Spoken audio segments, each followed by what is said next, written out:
সে গোটে ନ୍ୟାସ ଟ୍ରଷ୍ଟ ହୋଇଯାଏ। ଭାବ ଅନୁସାରେ ସେ ସମ୍ପୃକ୍ତ ହେଇଗଲେ ତାକୁ କୁହାଯାଏ ବିନ୍ୟାସ। ସଂରଚନା ଯାହାକୁ ବି ଷ୍ଟ୍ରକ୍ଚର କୁହାଯାଉଛି। ତାପରେ ବାକ୍ୟ ଚିତ ବାକ୍ୟଟି ଆଳଙ୍କାରିକ ହେବ କି ଧ୍ୱନ୍ୟାତ୍ମକ ହେବ, ବାକ୍ୟଟି କ୍ରିୟାଶୂନ୍ୟ ହେବ କି ବିଶେଷଣ ବହୁଳ ହେବ, ପରିସ୍ଥିତି ଚରିତ୍ର ଘଟଣା ପ୍ରସଙ୍ଗ ଏବଂ ତାକୁ ଉତ୍ତୀର୍ଣ୍ଣ କାଳୋତ୍ତୀର୍ଣ୍ଣ ହେଇଯାଇକିରି ପୁଣି ଯେତେବେଳେ ଭବିଷ୍ୟତରେ ଯୋଉ ପାଠକ ଆସିବ ତା ଭିତରେ ପ୍ରଭାବ, ତା ଭିତରେ ଗୋଟେ ଆବେଦନାତ୍ମକ ଔଚିତ୍ୟ। ନା ଶାରଳା ଦାସ ଯାହା କହିଥିଲେ ଠିକ, ବାଲ୍ମୀକି ଯାହା କହିଥିଲେ ଠିକ, ତାକୁ ଆମେ ଏବେ ଯଦି ସବୁବେଳେ ବାଲ୍ମୀକି ଯାହା ଲେଖିଛନ୍ତି ସବୁ ଆମେ ଉଦାହରଣ ଦଉଛେ, କିଛି ତାତ୍ପର୍ଯ୍ୟପୂର୍ଣ୍ଣ ବିଷୟ ଆମର ଉଦାହରଣ ହଉଛି। କାରଣ ସେଇଥିରେ ସବୁ କାଳର ମଣିଷର ଯୋଉ ସୌହୃଦୟ ଇନ୍ଦ୍ରିୟ ଶକ୍ତି ଭାବ ରହିଛି। ତେଣୁ ଶବ୍ଦ ମାନଙ୍କୁ ଇନ୍ଦ୍ରିୟଚ୍ୟୁତ ଏବଂ ଶବ୍ଦ ମାନଙ୍କୁ ନୈମିତିକ ବା ଭାବ ଭାଷା ଚରିତ୍ର ନିମିତ୍ତ ପ୍ରୟୋଗ, ତାକୁ ସେ ଆରମ୍ଭ କଲେ, ତାକୁ କହିଲେ ବାକ୍ୟ ଔଚିତ୍ୟ, ବାକ୍ୟ ଔଚିତ୍ୟ। ତାପରେ ଆଣିଲେ ପ୍ରକରଣ ବା ପ୍ରବନ୍ଧ ଔଚିତ୍ୟ। ଏ ଚାରି ଭାଗ କରିକିରି ତାପରେ ସେଥିରେ ସେ ଲିଙ୍ଗ ଔଚିତ୍ୟ, ଲିଙ୍ଗ ଗୁଡିକ କେମିତି ସ୍ତ୍ରୀଲିଙ୍ଗ ପୁଲିଙ୍ଗ କ୍ରିବଲିଙ୍ଗ କେମିତି ବ୍ୟବହୃତ ହବ, କ୍ରିୟା କେମିତି ବ୍ୟବହୃତ ହବ, ଅବ୍ୟୟ କେମିତି ବ୍ୟବହୃତ ହବ, ନିପାତ କେମିତି ବ୍ୟବହୃତ ହବ, ତାକୁ ବାଟ ଦେଖେଇଥିଲେ। କାହାକୁ? ନୂଆ ଆଣିକିରି କବିତାଟିଏ ଲେଖୁଥିବା ବ୍ୟକ୍ତି ସେ ଅବ୍ୟୟକୁ କେମିତି ବ୍ୟବହାର କରିବ। ଅବ୍ୟୟ ତ ବିଭିନ୍ନ ପ୍ରକାର ଅଛି, ତାକୁ ସେ ପ୍ରକାଶ କଲେ। ତେଣୁ ପ୍ରକରଣ କହିଲେ ଗୋଟିଏ ଲେଖାର ଆରମ୍ଭ, ତାର ଗତି ଏବଂ ତାର ପରିଣତି ଶେଷ। ଓଡ଼ିଶାରେ ପୁଣି ସେଠୁ କହିବେ ଟିକେ ଅଛନ୍ତି ବୋଲି ଋଷିକେଶ ବାବୁ, ଓଡ଼ିଶା ହେଇକିରି ପାଠକ ପାଖକୁ ସଞ୍ଚରିତ ହବ, ପାଠକ ଠାରୁ ପାଠକର ସମୟ ଇତିହାସ ସଂସ୍କୃତି ସହିତ ସଞ୍ଚରିତ ହବ, ଜୀବନ ସହିତ ସଞ୍ଚରିତ ହବ। ଏ ଗୁଣକୁ କୁହାଯାଏ ପ୍ରକରଣ। ଏ ପ୍ରକରଣ ବିଷୟରେ ମଧ୍ୟ ପ୍ରକରଣ ଔଚିତ୍ୟ ଉପରେ ଗୁରୁତ୍ୱ ଦେଲେ କ୍ଷେମେନ୍ଦ୍ର। କିନ୍ତୁ ସଂସ୍କୃତ ପଣ୍ଡିତ ମାନେ କହିଲେ ରସ ହିଁ କେବଳ ଆତ୍ମା, ତାକୁ ବି ଗୁରୁତ୍ୱ ଦେଲେ। କାରଣ ଆନନ୍ଦବର୍ଦ୍ଧନ ଇତ୍ୟାଦି ହଉଛନ୍ତି ତାଙ୍କର ସମ୍ପ୍ରଦାୟର ବା ସେଇ ଗୁରୁର ଗୁରୁ। ତେଣୁ ସେ କହିଲେ ନାଇଁ ଆହ୍ଲାଦ ପ୍ରଥମ କରି କାବ୍ୟ ଆହ୍ଲାଦ ଦିଏ, ଆହ୍ଲାଦକାରକ ତଟସ୍ଥକାରକ ଆକୁ କ୍ଷେମେନ୍ଦ୍ର ବ୍ୟବହାର। ଚାରିଟା ଯାକ ଯେତେବେଳେ ରହିବ ଭାବ ଠିକ ଜାଗାରେ ଠିକ ଶବ୍ଦ, ଠିକ ଘଟଣାକୁ ନେଇ ଠିକ ଶବ୍ଦ, ଠିକ ଚରିତ୍ରକୁ ନେଇ ଠିକ ପଦ, ଠିକ ପଦକୁ ନେଇକି ପରପର ହେଇକି ବାକ୍ୟ ଗୁଡିକ ଉତ୍କଣ୍ଠା ଆବେଗ ସିଂହରଣ ଆଶ୍ଚର୍ଯ୍ୟ ବିସ୍ମୟ ସୃଷ୍ଟି କରୁଥିବ ପରିସ୍ଥିତି ଲେଖକର କଥନୀ ଅନୁସାରେ କାହାଣୀ ଅନୁସାରେ ତାକୁ ସେ କହିଲେ। ତେଣୁ ଦେଖ ଏଠି ବାକ୍ୟ କହିଲେ ବାକ୍ୟ ନୁହଁ, ପଦ କହିଲେ ପଦ ନୁହଁ, ଶବ୍ଦ କହିଲେ ଶବ୍ଦ ନୁହଁ, ପ୍ରକରଣ କହିଲେ ପ୍ରକରଣ। ତେଣୁ ବାକ୍ୟ ଔଚିତ୍ୟ, ପଦ ଔଚିତ୍ୟ, ଶବ୍ଦ ଔଚିତ୍ୟ ଏବଂ ପ୍ରକରଣ ଔଚିତ୍ୟ, ଏ ଚାରି ପ୍ରକାର ଔଚିତ୍ୟକୁ ସେ ବୁଝେଇ ଦେଇକିରି ଗୋଟିଏ ଉତ୍ତମ ଲେଖା କେମିତି ଲେଖାଯିବ, ଏହା ଉପରେ ନୈଷଧ୍ୟ କାବ୍ୟଜୀବିତ ଗ୍ରନ୍ଥ ରଚି ଚିନ୍ତା କର। ବୁଝିଛେ ନୈଷଧ୍ୟ କାବ୍ୟ କୋଚ କଣ ଭାର ବି ଭୁଲିଗଲି, ମାନେ କି ଭାରତୀ କି ମାଘ କି କାଳିଦାସ। ଯେତେବେଳେ ଦ୍ୱାଦଶ ଶତାବ୍ଦୀରେ ନୈଷଧ୍ୟ କାବ୍ୟ ଆସୁଛି, ସେଠି କି କାଳିଦାସ କି ମାଘ କି ଭାରତୀ ସମସ୍ତେ ତଳେ ପଡିଗଲେ। କାହିଁକି ନା ସିଏ କ୍ଷେମେନ୍ଦ୍ରଙ୍କ ସାହିତ୍ୟ ତତ୍ତ୍ୱକୁ ଗ୍ରହଣ କରିଥିଲେ।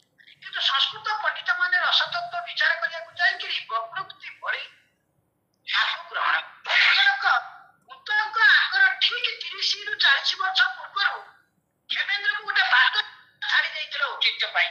ସେ କଣ କହିଥିଲେ ନା ଔଚିତ୍ୟପୂର୍ଣ୍ଣ ବିଧାନ ହିଁ ଚମତ୍କୃତି ସୃଷ୍ଟି କରେ।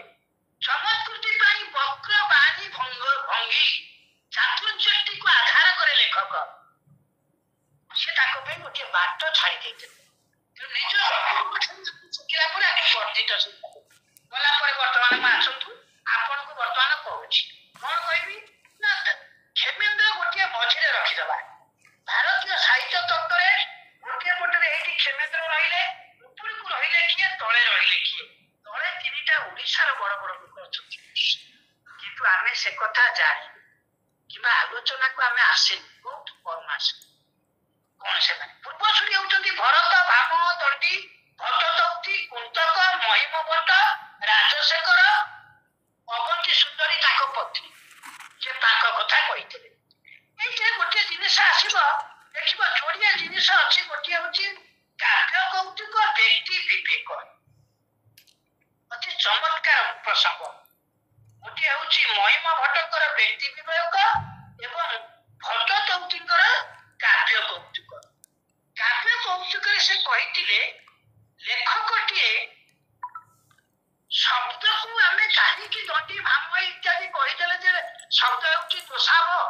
ମଣିଷର ଶବ୍ଦ କେବେ ଦୋଷ ଗୁଣର ହବ? ପ୍ରତ୍ୟେକ ଶବ୍ଦ ଭିତରେ କିଛି ନା କିଛି ଦୋଷ ଅଛି। ପ୍ରତ୍ୟେକ ବିଷୟରେ ଅସୁନ୍ଦର ସୁନ୍ଦର ଅଛି। ଅସୁନ୍ଦରକୁ ପ୍ରକାଶ କରିବାର ସାମର୍ଥ୍ୟ ହେଉଛି ଗୁଣ। ସୁନ୍ଦରକୁ ତ ସୁନ୍ଦର ଅଛି ଯେ ପ୍ରକାଶ ହେଇଯିବ। ଅସୁନ୍ଦରକୁ ନାସ୍ତି ସୂଚକ ବିଷୟକୁ ଗୁଣାସୂଚକ ବିଷୟକୁ କିଏ ଗ୍ରହଣଶୀଳ କରି ପ୍ରକାଶ କରିପାରୁଛି? ଏଇ କଥାଟି କହିଥିଲେ। ତେଣୁ ଲେଖକ ସ୍ୱାଧୀନ। ଲେଖକ କଲମ ଧରି ଲେଖିଲା ବେଳେ ଲିଖନୀ ଧରିଲା ପରେ ସ୍ୱାଧୀନ। ଏକଥା ବ୍ୟକ୍ତି ବିବେକ ତାର ଭଟ୍ଟ ତନ୍ତୀ କହିଥିଲେ। ତାକୁ ଭଟ୍ଟ ତନ୍ତୀଙ୍କର ସିଧାସଳଖ ଛାତ୍ର ହେଉଛନ୍ତି କ୍ଷେମେନ୍ଦ୍ର। ତେଣୁ କ୍ଷେମେନ୍ଦ୍ର ତାକୁ କଣ କଲେ? ଗ୍ରହଣ କରିକିରି ସିଏ ପ୍ରକାଶ କଲେ କଣ ନା ସିଏ ପ୍ରକାଶ କଲେ ଯେ କବେ କର୍ମ କାବ୍ୟ। କବି ଯେଉଁ କର୍ମ କରେ ସିଏ ହଉଛି କାବ୍ୟ। କାବ୍ୟ ରସ ଧ୍ୱନି ଇତ୍ୟାଦି ପଢିକିରି କେହି କାବ୍ୟ ଲେଖନ୍ତି। କବି ନିଜ ଅନୁଭୂତିକୁ ନୂଆ ଭାବରେ କର୍ମ କରେ ମାନେ ଗଠନ କରେ।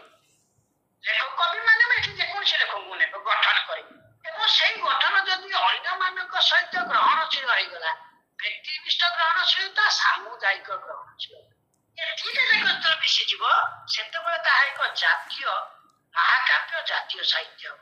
ତେଣୁ ଆକୁ କୁହାଗଲା ସମନ୍ୱିତବାଦ। ମୁଁ ସମନ୍ୱିତବାଦ ରସଭଙ୍ଗ ଇତ୍ୟାଦି ଚଳେଇଥିଲି ଏଫଏମ୍ ୟୁନିଭର୍ସିଟି ଏବଂ ତାକୁ ଯଶସେ କାନ୍ତା ତୁଲ୍ୟ ତୟୋପଦେଶ ତୁଜେ ବିଭାବତି କାବ୍ୟ ମୁଖ୍ୟ ପ୍ରୟୋଜନେ ସତ୍ୟ ପର ନିବୃତ୍ତି ଆନନ୍ଦାनुभୂତି। ସେ କହିଲେ ଆନନ୍ଦାनुभୂତି ହଉଛି ବଦଳି ଦେଲେ ଭରତ ରସତତ୍ଵର ସର୍ବଶ୍ରେଷ୍ଠ ଭରତକୁ ଠାରୁ ଦଣ୍ଡି ବାମନ ଇତ୍ୟାଦି ସମସ୍ତଙ୍କୁ ସେ କଣ କଲେ? ବଦଳେଇ ଦେଲେ। ସେ କହିଲେ କେତେବେଳେ ହବ ନା କାବ୍ୟ ଆନନ୍ଦ ଯଶ ଆଉ ଗାତା ସମିତ ଅର୍ଥାତ ଆନୁପ୍ରାସିକ ବଳ ଶବ୍ଦ ଛନ୍ଦପୂର୍ଣ୍ଣ ଶବ୍ଦ କୌଣସି କାବ୍ୟକୁ ଉପରକୁ ଉଠାଏନି। ଏ ଗୋଟେ ଗୁଣ। କିନ୍ତୁ କେତେବେଳେ ଆନନ୍ଦଦାୟକ ହବ ନା ଯେତେବେଳେ ଗୋଟିଏ ସାଧାରଣ ଶବ୍ଦ ଯାହାକୁ ଆମେ କହୁଛେ ଦୋଷଯୁକ୍ତ ଦଣ୍ଡି ଭାମ ସିଏ ହେଇପାରେ। ତେଣୁ ପ୍ରଥମ କରି ଆମର ଶବ୍ଦ ଆଧାରିତ ପଦ ଆଧାରିତ ଔଚିତ୍ୟରେ ମୃତକ କହିଲେ ଲୋକ ଶବ୍ଦ ଲୋକାନୁମୃତାନ ଶବ୍ଦ। ଲୋକ ଯୋଉ କଥା ଗାଁ ଗହଳିରେ ପ୍ରୟୋଜନ କରୁଛନ୍ତି, ହେ କବି ମାନେ ଆସ, ହେ ଲେଖକ ମାନେ ଆସ, ହେ କଥାକାର ମାନେ ଆସ, ହେ ସଦସ୍ୟ ପୁରୁଷ ମାନେ ଆସ, ହଜାର ହଜାର ଲୋକ ସେଇ ଭାଷାରେ କଥା ହଉଛନ୍ତି। ତୁମେ ଏ ପଣ୍ଡିତ ମାନଙ୍କ ତରବାରୀ ଭାଷାରେ କାହିଁ କହୁଛ? ସେମାନଙ୍କ ଶବ୍ଦକୁ ଅସାଧାରଣ ଭାବ ପ୍ରକାଶ କରିବାର ଔଚିତ୍ୟ ପ୍ରଦାନ କର। ଅର୍ଥାତ୍ ଭାବକୁ ନେଇ, ଚରିତ୍ରକୁ ନେଇ, ତ୍ରିକାଳକୁ ନେଇ, ବୋଧନ ଶକ୍ତିକୁ ନେଇ, ଗ୍ରହଣଶୀଳତାକୁ ନେଇ ଯାହା ଉଚିତ ବୋଧ କରାଏ ଭାବକୁ ତାକୁ ଔଚିତ୍ୟ କୁହାଯାଏ। ସେଥିପାଇଁ ଭାରତ ବର୍ଷରେ ପ୍ରଥମ କରି ପଞ୍ଚତନ୍ତ୍ର ଭଳି ଲେଖା ଗୁଡିକ ଆସ୍ତେ ଆସ୍ତେ ଆସିଲା। କିଏ ଦେଲେ? କ୍ଷେମେନ୍ଦ୍ର ବାଟ ଦେଖେଇ ଦେଲେ। ଆଗରୁ ଥିଲା ଗୋଟେ ଗାନ୍ଧୀ ଶବ୍ଦ ଯଦି କରିବ ଆମ ପଣ୍ଡିତ ମାନେ ମତେ ପଢେଇଲା ବେଳେ କହୁଥିଲେ ଜାଣିଥିବେ ଧରିକିରି ଆମ ଓଡିଆ ସାହିତ୍ୟରେ କହିଥିଲେ ଅଭିମନ୍ୟୁ କଣ କହିଥିଲେ? ସୃଜନେ ଆଦର ମିତ୍ର ପରିଏ କବିତ୍ୱ ସର୍ବ ସୁମନା ସୁରସ କରିଛି ଏକତ୍ୱ। ଅଭିମନ୍ୟୁ କୋଉଥିରେ କହିଥିଲେ? ବିଦଗ୍ଧ ଚିନ୍ତାନା